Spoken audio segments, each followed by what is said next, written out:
તો આગળ આપણે જોઈશું ટ્રીક નંબર 16.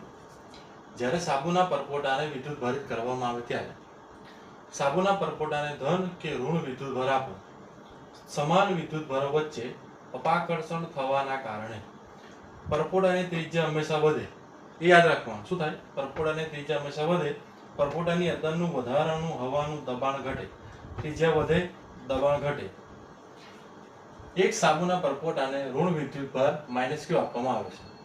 તો આ સ્થિતિમાં પરપોટાની ત્રિજ્યા અને તેની અંદરના વધારાનું હવાનું દબાણ અનુક્રમે કેવા હશે? તો આપણને જવાબ મળી ગયો. બરાબર. આ જો ટ્રીક જો તમને યાદ હશે તો તમને ખબર હશે કે ભાઈ ત્રિજ્યા શું થાય? વધે. તો ત્રિજ્યા વધે અને બીજું અંદરનું હવાનું દબાણ ઘટે. તો ઓપ્શન આવશે સી આવશે. ઓપ્શન ખબર પડી ગઈ. પરંતુ 1 મિનિટ આપણે સમજી લઈએ કે ભાઈ ત્રિજ્યા કેમ વધે અને અંદરનું દબાણ કેમ ઘટે. તો સોલ્યુશન આ રીતનું છે. પરપોટાને ધન કે ઋણ વીજભાર આપો તો સપાટી પરના સમાન વિદ્યુત ભારો વચ્ચે અપાકર્ષણ થવાના કારણે પરપોટાની ત્રિજ્યા શું થાય? હંમેશા વધતી જશે.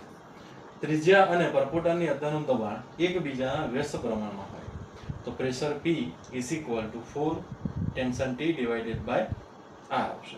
તો R જે છે એ R જો વધે, ત્રિજ્યા જો વધે તો પ્રેશર ઘટે છે.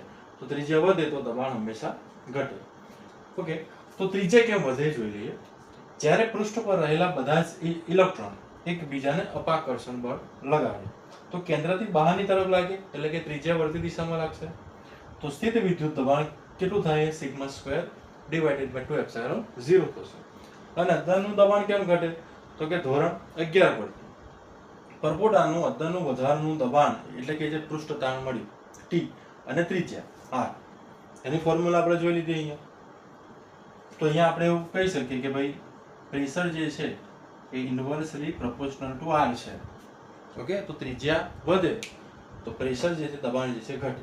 જ્યારે પરપોટાને વિદ્યુત ભારિત એટલે કે તમે ચાર્જ આપો છો ત્યારે વધારાનું નવું દબાણ બરાબર શું થશે?